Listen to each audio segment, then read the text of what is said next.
Terima kasih semua, selamat datang di Rumah Rakyat, pengawal aspirasi dan penjaga kepentingan rakyat di DPR RI. Hari ini saya sebagai Wakil Ketua MPR RI dan Ketua Fraksi Partai Demokrat tidak sedang berbicara terkait dengan supremasi sipil. Karena teman-teman dari Komisi 1 hari ini sedang menuntaskan terkait dengan RUU TNI. Saya yakin hasil yang terbaik yang telah didengar, telah dirumuskan, akan bermanfaat dan dijalankan dengan sebaik-baiknya. Atau kami sedang tidak membahas terkait dengan konflik geopolitik yang terjadi di Rusia, Ukraina, di daerah konflik seperti di Yemen, Suriah, Afrika. Atau saya tidak sedang juga membahas terkait dengan pemanasan global. Tapi saya lebih ingin mendengar dan berdiskusi terkait dengan peran negara, harapan publik terhadap revisi rancangan undang perlindungan konsumen. Mengapa? Karena kita tahu Indonesia ini negara yang sangat besar. Jumlah penduduknya banyak dan terbesar di Asia Tenggara. Potensi Indonesia juga besar, bahkan sangat besar. Kalau kita berbicara market, dan kita masih punya ruang untuk terus tumbuh. Ekonomi bangsa kita akan lebih maju lagi. Tingkat kesejahteraan masyarakatnya juga dapat terus diperbaiki dari waktu-waktu. Namun kita tahu juga dalam kondisi yang seperti itu, ada juga dan masih adanya tantangan yang kompleks. Tentunya terkait dengan persaingan global, tidak hanya di domestik, baik dari dalam aspek politik, ekonomi, sosial, tapi juga kita tahu tantangan terkait dengan perkembangan perdagangan internasional, misalnya dinamika perang tarif, tidak hanya di negara-negara maju, kebijakan ekspor-impor yang mempengaruhi peredaran barang jasa antar negara.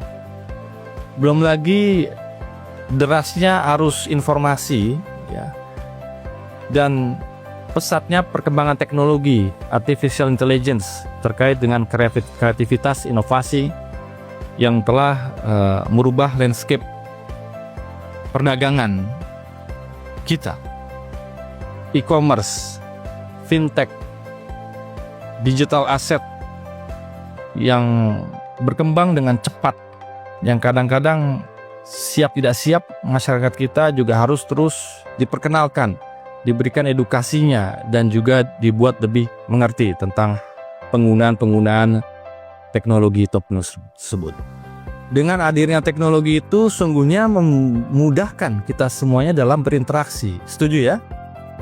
Yang tadinya kita harus bertemu secara langsung dalam bertransaksi, tapi dengan teknologi kita menjadi lebih efisien dan semua terhubung dengan cepat. Namun di lain sisi kita harus tahu dan tidak boleh kita pungkiri bahwa teknologi itu juga bisa memiliki resiko yang membahayakan untuk diri kita, komunitas kita, atau masyarakat kita. Sehingga menurut kami perlindungan konsumen menjadi penting. Dan Bapak Ibu semua yang ada di sini, adik-adik dan rekan-rekan semuanya, juga bisa menjadi partisipator untuk memberikan masukan kepada kami sebelum kami merumuskan bersama-sama dengan teman-teman Komisi 6 atau Badan Legislasi yang ada di DPR RI. Rekan-rekan hadirin yang berbahagia,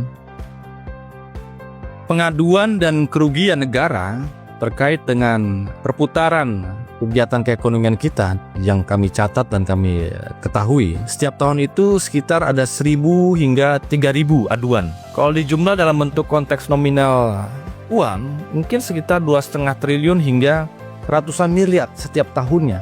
Sektor-sektor yang diadukan juga beragam, tapi saya highlight beberapa yang mungkin agak sering kita dengar, yaitu sektor-sektor jasa keuangan atau fintech yang cukup cepat 5-10 tahun terakhir.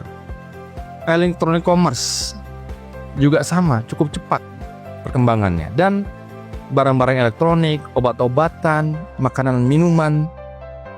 Dan contoh-contoh kecilnya adalah ya masih adanya kasus-kasus yang kita dengar hari ini seperti skincare ilegal, pinjol ilegal, fintech ilegal, dan penggunaan platform aset kripto yang ilegal.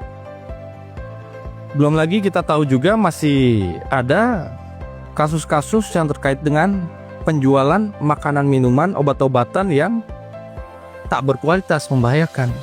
Oleh karena itu kami fraksi Partai Demokrat mengajak pada kita semuanya untuk sama-sama kita bersinergi. Kita melakukan satu terobosan agar kebijakan ekonomi, perdagangan itu tetap berkeadilan, tapi juga memberikan ruang untuk adanya perlindungan konsumen yang lebih optimal. Tidak hanya dari sisi penjual, tetapi juga dari sisi konsumennya juga harus kita perhatikan. Karena itu merupakan fondasi utama kita menuju ekonomi yang sehat dan berkelanjutan. Dan melihat apa yang kita miliki hari ini, Undang-Undang Perlindungan Konsumen ini sudah hampir 2 dekade. Sejak tahun 99 ya Pak ya, nomor 8. Undang-Undang Perlindungan Konsumen ini sudah tertinggal gitu. Yang mungkin ketika dulu belum terfikirkan dan belum kita bisa merasakan hadirnya teknologi atau hadirnya digitalisasi, sehingga menurut kami juga sudah tidak cukup untuk memenuhi kebutuhan yang ada. Nah, disinilah peran perlindungan konsumen menjadi sangat krusial di era digital.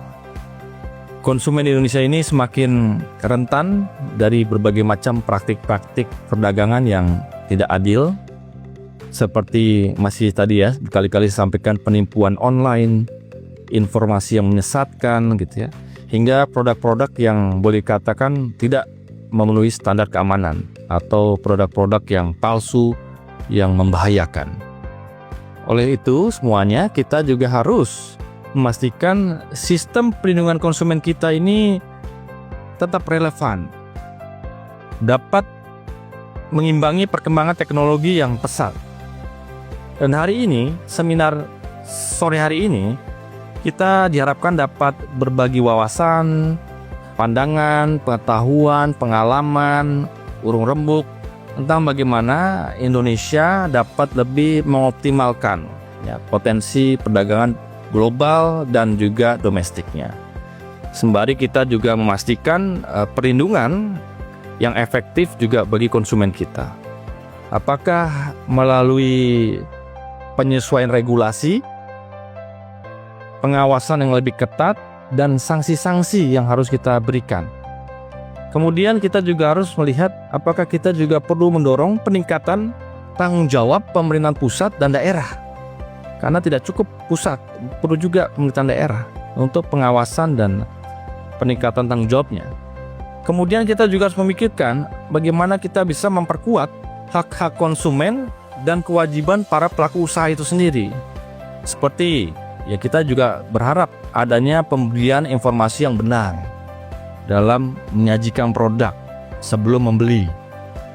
Adanya juga jaminan dalam persiapan mutu produk tersebut. Kadang-kadang perlu transparansi terhadap mutu produk itu. Kita juga perlu adanya pemberian terkait dengan kompensasi jika ada produk yang tidak cocok, yang kemudian harus diberikan kompensasi kepada para konsumennya. Kemudian juga harus ada pemikiran terkait dengan penyertaan klausul baku terhadap proses perdagangan itu sendiri. Belum lagi kita juga harus tahu bahwa kita juga harus mendorong bagaimana publik lebih paham ya terkait dengan aturan transaksi dan pola pembayaran. Sekarang sudah pakai QRIS, sekarang sudah pakai electronic payment gitu ya. Kita juga harus tahu bisa mendorong agar perlindungan data konsumen terjaga. Belum lagi kita juga harus dorong agar adanya pelayanan dalam pengaduan. Kalau terjadi dispute, seperti apa pengaduannya? Apakah BPKN cukup? Apakah ada tempat tertentu lagi atau memperkuat dan seterusnya? Prinsipnya RUU ini harus bisa memperkuat ya. Saya pikir sama seperti consumer bill atau act yang ada di luar negeri, semuanya itu diperuntukkan untuk melindungi warganya, masyarakatnya, apalagi dunia usaha dan dunia yang akan menjadi konsumen, supaya bisnis-bisnis ilegal yang tidak adil, penipuan-penipuan dan juga penyesatan online itu dapat bisa diawasi dan diredam.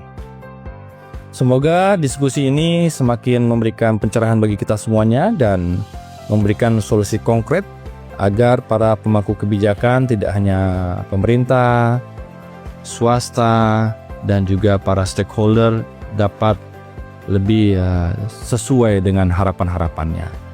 Untuk bekerjasama, kita harus tingkatkan ekosistem usaha bisnis kita yang adil, yang transparan dan berkelanjutan. Sekali lagi saya ucapkan terima kasih kepada semuanya, khususnya para narasumber, para peserta seminar pada sore hari ini.